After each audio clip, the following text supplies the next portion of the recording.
കവിത വിട. Writer Gemini K Raj. നിന്നുടെ തെറ്റുകളോട് വിട പറയുന്നു ഞാൻ.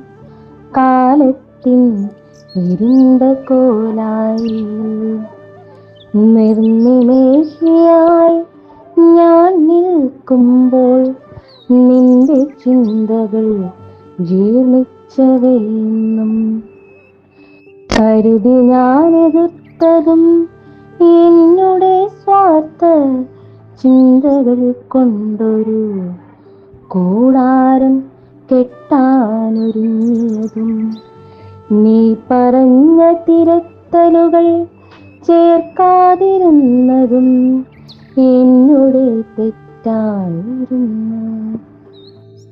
ഉള്ളിലെ തേങ്ങലുകൾ ശ്വാസം കിട്ടാതലഞ്ഞപ്പോഴും എന്നിലെ ഞാനിൽ